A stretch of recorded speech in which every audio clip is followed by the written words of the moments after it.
Kw'izina rya Data n'irya Mwana n'irya Mutima Mweranda, amen. Bana b'Imana dusangiye kwemera muri Yezu Kristu, ndabaramukije mu izina rya Yezu Kristu. Nitugire Kristu. Dusabikanye ijambo ry'Imana riri muri Bibiliya mu gitabo c'Amazaburi, tuzirikana ku Izaburi ya 97, tuhera ku karongo ka mbere kugeza ku ka 12. Jambo ry'umutwe rivuga ngo umukama niwe mwami w'isi. Umukama niwe mwami, isi nihimbagwe, isinzi ry'amazinga nirinezerwe. Akikijwe n'ibicu n'umwijima, ubutungane n'ingingo nibyo shingiro y'intebe yiwe y'ubwami. Umuriro ugendera imbere yiwe, ukarigita abamugwanya mu mpande zose. Imiravyo yiwe iboneshereza isi, isi irabibona igahinda agashitsi. Imisozi irashonga nk'ishashara mu maso y'Imana, isi yose igashonga mu maso y'umukama. Ijuru riramenyesha ubutungane bwiwe, ibihugu byose birabona ubuninahazwa bwiwe. Abo bose bakorera ibishusho bibaje barakamaramara, kuko bishimira Imana ataco zimaze. Imana zose zikubite ibipfukamiro imbere yiwe. Siyoni yaravyumvise iranezerwa, abakobwa bo mu Buyuda barahimbagwa kubera ingingo zawe Mukama. Nkako wewe Mukama uri rudasumbwa kw'isi yose, urarengeye cane imana zose. Mwebwe mukunda Umukama nimwanke ikibi, azigama imitima y'abayoboke biwe, akabakura mu byara by'ababisha. Umuco waratamanzuriye intungane, akanyamuneza kuzura abo umutima ugororotse. Nimunezerwe mu Mukama mwebwe ntungane, mumushemeze mu kwibuka ubweranda bwiwe. Bene wacu muri Kristu Yezu, iri ni ijambo ry'Imana. Dushimiye Imana. Haleluya, amen. Abana b'Imana turazirikana twitonze kugira dutahure icyo Umukama tubwira. Kw'Izaburi ya 97 niyo tugezeko. Ijambo ry'umutwe twisunga rivuga ngo umukama niwe mwami w'isi. Hariho bamwe biyumvira ko arabami b'isi, canke baravye ubuhangange bafise bakumva ko bagaba isi yose, ariko ntabwo ari byo. Nta muntu ari mw'isi agaba isi, canke se ngo agabe n'umusozi. N'umurima ntabwo aba ari gwawe. Ibintu byose ni iby'Imana. Haleluya, amen. Akarongo ka mbere kavuga ngo umukama niwe mwami, isi nihimbagwe, isinzi ry'amazinga nirinezerwe. Baratubwira ko umukama niwe mwami, umukama Imana niwe mwami, ngo isi nihimbagwe. Rero abantu bo mw'isi dukwiye kunezerwa iyo tuzi neza ko twibutse ko hejuru hari Imana ariyo nyiri ubutungane, kubera mw'isi ho ab'isi b'ibihangange ntacyo twoba tumaze imbere yabo, ntacyo tumaze imbere yabo yigira ibihangange hano mw'isi. Ariko imbere y'Imana twese turangana, n'indiri munda turangana. Hajya abantu bahohotera inda batwaye bakazikuramo ni kwica.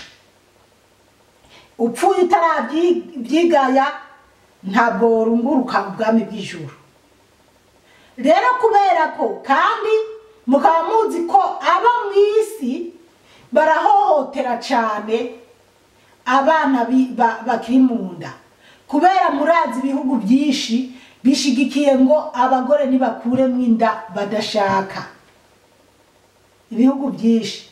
Ahubwo dushima Imana muri minsi narakurikiranye inyuzi zo muri Amerika, sanga bariko baragira ibintu by'amatora, bamwe biyamiriza gukuramo inda, kandi koko muri Amerika ari naho ibibi bimwe bizanana, hariho abantu benshi batoye kwanka ko gukuramo inda ari ikintu kibi, ariko ubu bariko baravyanga. Mugabo abana benshi bakuwe mu nda z'abavyeyi bari muri Amerika ni nyinshi cyane. Rero amarira y'izo mpinja yarageze ku Mana, zaratakambye iyo ziri izo bagiye bakuramo, none zaratakambye ati Mana tabara abana tuja mu nda za mama ngo tubeho, bakadukuramo baduta. Rero bana b'Imana, ku bantu bakuramo inda ni icyaha kibi. Kwica umuntu munini, kwica ijya nda y'ukwezi kumwe canke niyo yoba ari zibiri, warinze wamenya ko wasamye ukemera gukuramo, ni icyaha. Ari wowe wabishatse. Nzi abantu benshi bagiye bategwa inda n'abagabo ngaha canke abasore batazishaka, bakabashorera ngo tugende ukurenge. N'abandi rero bagiye bankara, abo twama tuganira, harimo umumama umwe dukunda kuganira, iyo yamanera inkuru ukuntu umusararaho yari yaramuteye inda, yamubukingiye neza byose, aramushorera ngo tugende. Baragenda, mugabo umudogita bajije umukobwa ati uri ready rero ko tuyikuramwo ngwibiki nabyo? Umusore ati none we nitwumvikanye gashaho ko ari ugukura inda, hanyuma ko ngo genda hajya wowe kwa cya gitanda bagukuremo inda, nyimbo ushaka ko bagukuramo inda gwanje tije nta wunkora. Dogita ati mutabyumvikanye ntibikunda. Rero abana b'Imana, nyimbo umuntu yarinze asambana agatwara inda, gusambana wobyihana kabisa, wobona ko byoroshe kuzoza kwirega, ariko kugenda ngo narisha umuntu birababaje. Rero twariko turavuga ati isi ninezerwe kuko Imana yayiremye, yaturemye, ariyo yonyene ishoboye byose, ariyo dufise mu biganza byayo. Abadutoteza, abatwereka ko abamiliyoneri bashaka guca bugufi, kuko imbere y'Imana twese turangana. Haleluya, warakoze Imana. Niyo mpamvu umukene apfa, umutunzi agapfa. Reka tubandanye. Akikijwe n'ibicu n'umwijima, ubutungane n'ingingo nibyo shingiro ry'intebe yiwe y'ubwami. Bariko baravuga ukuntu Imana aho ibyagiye n'ibikikuje. Hari amajambo ntashaka kuzanatebako, kuko nabonye ko hari amajambo duhava dutebako. Gatatu, umuriro ugendera imbere yiwe ukarigita abamugwanya mu mpande zose. Ngo umuriro ugendera imbere y'Imana, ngo uwo muriro ukarigita abamugwanya, abagwanya Imana mu mpande zose. Niyo mpamvu ubona ibirunga canke se bya volcano bisesa bigatikiza abantu, canke umusozi wose ugatikira n'abantu ntibongere no kuba wubako. Hariho rero ahantu imiriro nk'uko, canke se imiriro itera no mu bundi buryo. Imana yo mwijuru tube hafi cyane. Rero baba nibigira abahinga, nta buhinga bafise bwo gucuresha bya volcano, nta buhinga bafise bwo gucuresha aho umuriro wadutse ari Imana yawurekuye nyene, yaretse ati nibibube, kuko ibiba byose biba ngaha mu isi byose Imana irabiraba. Iyo bihagarika tehagarara, kandi hari ibyo mama mubona kwihagarika, n'ibindi twihorera kuko twararamitse amazosi tukumva ko ari twebwe turi hejuru. Ariko naho twokwimena, ntabwo ikiremwa muntu kizokwigera kigira ububasha na bukeya bwo kwegera 2%. ku mana. Imana ni ijana ku ijana. Yesu we, twebwe turi batoya cyane. Imirabyo yiwe iboneshereza isi irabibona igahinda agashitsi. Nibyo nukuri, imirabyo irarabiriza ku isi ikabibona igahinda agashitsi. Rero canibuka ko hari gihe ngiri mu Burundi nigeze kuba nk'imirabyo. Ndibuka ko hari gihe nk'imvura yabirikiragwa canke imirabyo irikirarabagirana bigatuma twoje hanze turiko turagerageza kuja mu byumba twaryamamo, imirabyo ari irikira tuboneshereza. Iyi mirabyo, hari imirabyo myiza iza atankuba cane zirimo, usanga akeshi na keshi biryoshe kuraba. Gatanu, imisozi irashonga nk'ishashara mu maso y'Imana, isi yose igashonga mu maso y'Umukama. Murazi nyene hariha imisozi irashonga mu maso y'Imana. Kurya nyene navuze ibirunga canke se voro, ariko tuvuga ibirunga, volcano ni Icyongereza. Bijya by'ibirunga iyo uri kuraraba hariho ahantu hatera ibirunga abantu bagahwera, hanyuma hakabateho n'ikintu umuntu yozokongera no kuhatera, canke nyene abantu bakahahunga ntibabe bakihaba. Murumva rero bana b'Imana, ibyo byose biba kubera Imana. Imana ishatse umushozi irawusongesha ukahava. Hari ahantu higeze kuba ikintu, abantu bose bari muri icyo gice, ibintu byose birapfa birashira, n'abantu bose barapfa barashira. Hanyuma rero bagiye kuvuga ngo cyo bari, sinzi ngiye kubivuga ko birebire byoba byinshi, ariko kujya ibintu by'amagaze byo mu mazi, ibintu nk'ibyo nicyo ngo cyari cyaturitse nyahantu. Ariko iyi Imana ibishaka ntibyari kuba. Ibyo byose byabaye kubera Imana. Rero hari ibintu biba mu bantu, biba mu bihugu, biba mu mpande, kubera ingorane abantu b'isi bagiye bagenda bakurura. Nk'intambara ziriko ziraba mu isi, twogenda gusishoza neza, hariho intambara ziriko ziraba mu isi, hariho ibyago biriko biraba mu isi, kubera ubutinganyi buri ngaha mu isi, no kubera abakobwa base gushima ko baremwe ari abakobwa bakaza kwihindura abahungu, no kubera hari abahungu base gushima ko baremwe ari abahungu bakaza kwihindura abakobwa. Ucumbwira n'ubutinganyi, hanyuma bikarenga ibyo kugira umudamu agende kurongorwa n'umusore akarongorwa n'imbwa, cyangwa umusore akarongora imbwa. Ibyo abantu bagiye bankurikirana keshi na keshi nkitangura gufungura channel, nagiye ndabishirako ndabirondera ndabibereka. Rero hari abandi bagiye bambwira ati ibyo bintu naho utokwirigura biduha, ahubwo buriko si ariko twabiganiriye bituma mpunguza kuza ndabisacinga ndabibyerekana. Kandi icyo gihe rero n'abantu barankurikirana cyane kubera ibyo bintu nabanashizeko, ariko maze kumera nk'ubihagaritse abantu baciye bapunguka. Ariko cyanya mukuru nturabe bijyanya, kuko ubundi muntu yambwiye ati buriya uburi kurabamamaza ni nkaho uburi kurabamamaza, chance nitamu rero kuzanda bireka. Ariko buriya ijambo ry'Imana mbandiko navuga tuba turiko turasoma hano muri Bibiliya niryo ryo kwinjira mu mutima wawe, atari lazima kuraba bijya bishusho. Ariko hari n'abandi bambwiye ko bibashimisha kubibabona ko abijanye n'izo nyigisho mbandiko ndatanga nabo bibafasha.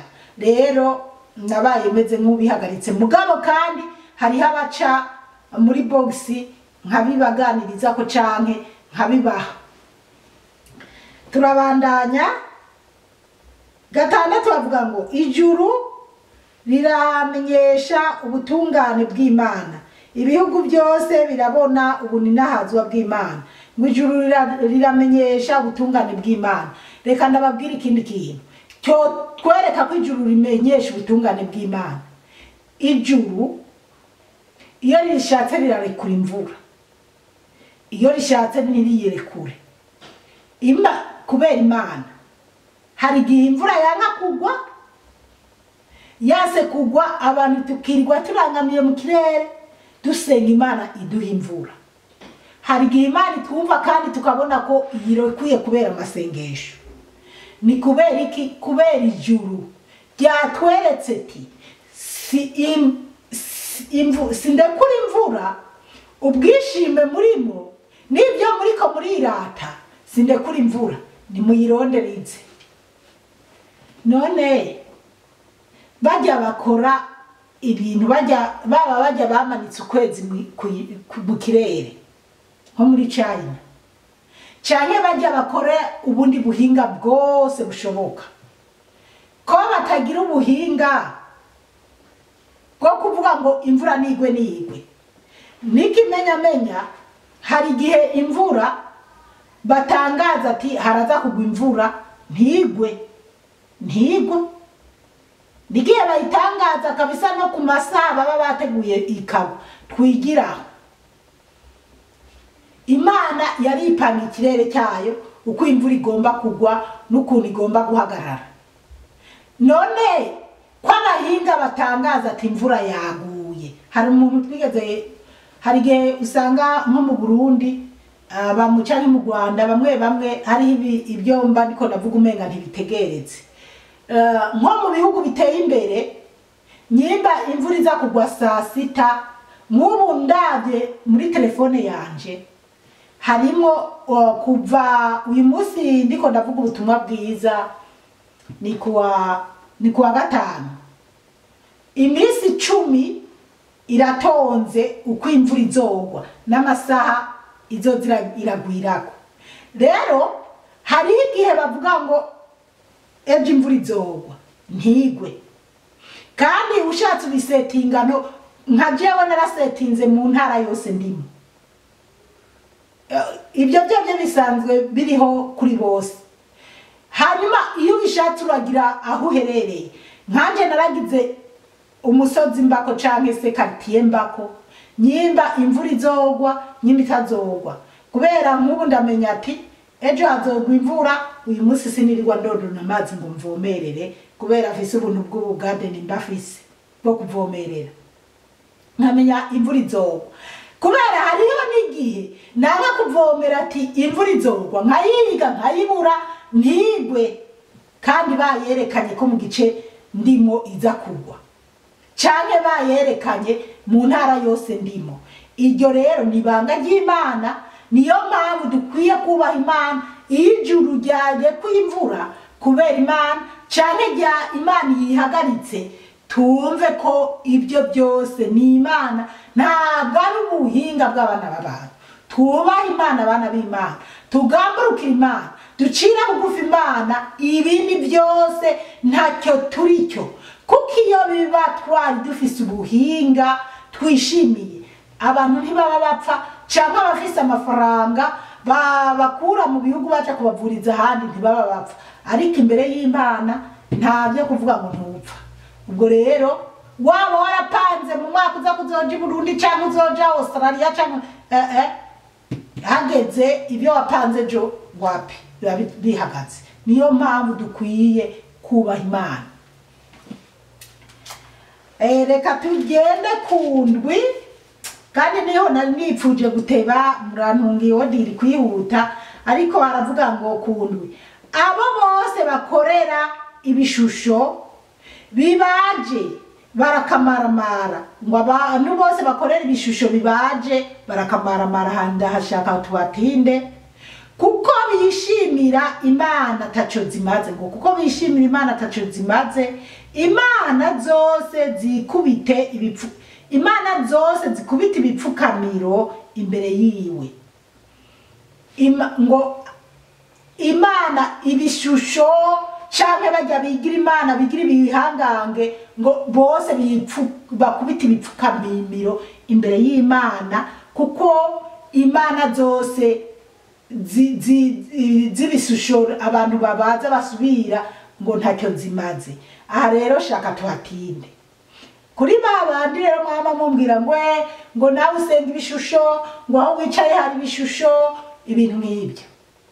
reka ndababwire tuze dutandukanya ibishusho tubwigwa cyane imana zibaje muri Bibiliya harimo ibimana byinshi nuko ikaye ntayibangikanije ndamaze kwandika izirenga 10 nagiye nsoma muri Bibiliya rero harimo za Beri zimwe na Bukodonozori yabashaka ko bameshake babikubita imbere bagiriki n'izindi mana nka mu bazungu abantu benshi barazizi iyo uciye ku mihana nk'abandi usanga bubahiriza bya bintu byabo bya Halloween nasanze ari nka bimwe byo mu Burundi bagira byo guterekera ugasanga bari barubatse ubuza ahantu bakabunegeka ku bintu canke bakaza ngo bagiye kubigaburira ibintu nk'ibyo rero zijya nizo mana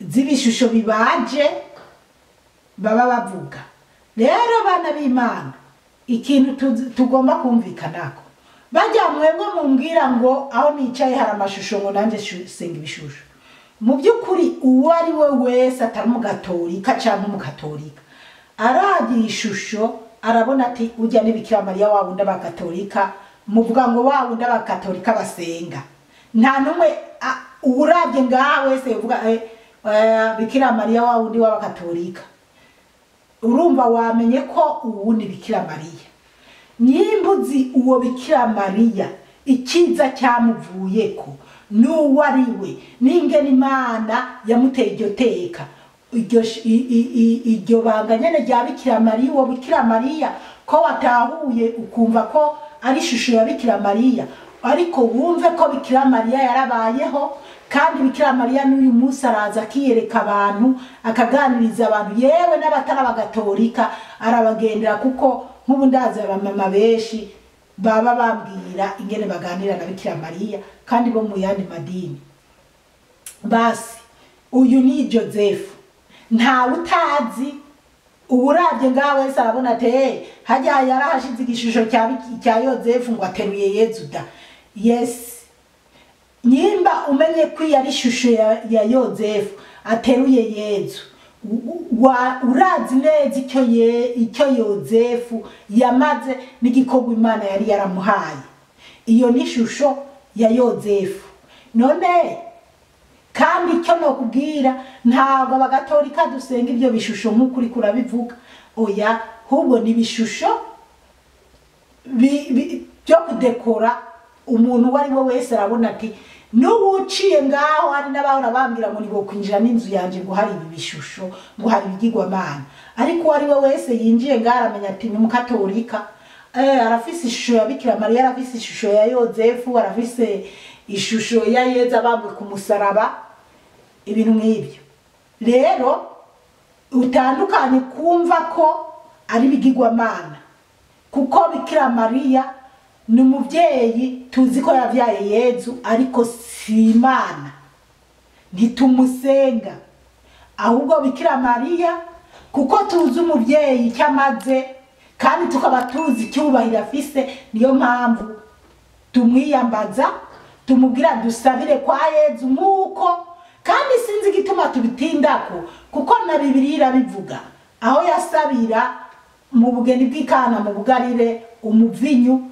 agasabira agabwira Yezu umuvinyu wabaheranye nta utazi ko Bikira Mariya ari munsi y'umusaraba ari kumwe na Yohana Yezu ku musaraba ijambo rya nyuma yavuze ati mubyeyi nguwo umwana wawe nawe mwana nguwo nyoko wawe rero wumve rero ko uwo Bikira Mariya ari wo wabonye ahiwanje Bikira Mariya ndamukunda ariko ntabwo ari ishusho ahubwo Bikira Mariya ni uri mu ijuru kandi yicaye mu ijuru ariko nawe nahararazi ko ndamukunda bituma ndekora naho ndi n'uwari we wese akamenya ati hari ishusho ya Bikira Mariya abandi ati ayo mashapuru ba wambaye ibiki n'ibiki kandi ukumubona aha hantu hadekuwe koye ni kwijuru ryabisabye ni ijuru nyene ni ego niko ryabisabye niko ryabishatse ko ndabikora kuko nabikoze uku byaturutse kubo mu ijuru rero si ibi rero ikindi novuga hari abandi baba bavuga ngo baji kuzimu kandi kweri je ndemera ko abantu baji kuzimu kuko umukama yamanyereka bajayo canke namanganira n'abajayo. Hari abantu rero ngo baji kuzimu babona yishusho ngo ya Samiramisi, nyimba ari Samiramisi ngo ateruye Nimurodi. Bama babivuze kweri ndamaze kumva nkabangaye abantu iyo babibonye baranabindungikira bakavuga ngo nguriya mugore ngo bagatorika basenga ngo ni Samiramisi ngo ateruye Nimurodi ngo yugiye kuzimu ngo ni ushanga ngo ifoto yiwe ngo nyimba ari ku bibambasi bihari. Nyimba mwabonye Samiramisi ateruye Nimurodi, none mwumva mwabonye Bikira Mariya nuwa Samiramisi yarabaye usibye ko jewe ntariko ndavyemeza iby'iyo shusho mwabonye ikuzimu ntabyo nzi.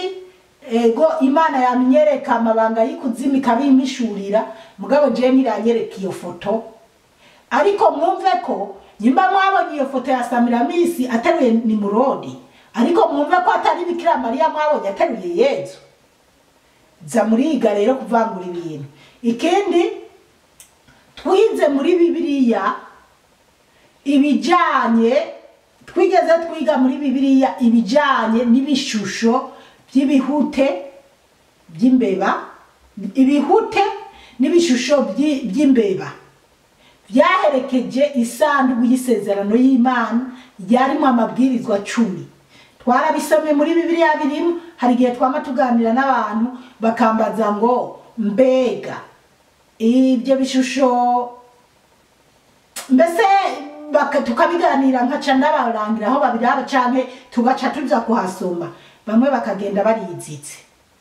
Rero ahubwo nuko ntabimenye mba nababwiye iki umwanya biri aha imwahigira ayo majambo. Ariko hariho muri Bibiliya aho Abafilisti baherekeje isanduku y'isezerano ry'Imana kugira risubire mu Banyisirayeli, bababwiye abahanuzi n'abahereza nkuka n'abandi bari babahanuriye ati curisha ibihute nta utazi bibyimba, mwongere mucurishe imbeba, aba ari byo rizoherekeza isanduku y'isezerano ry'Imana.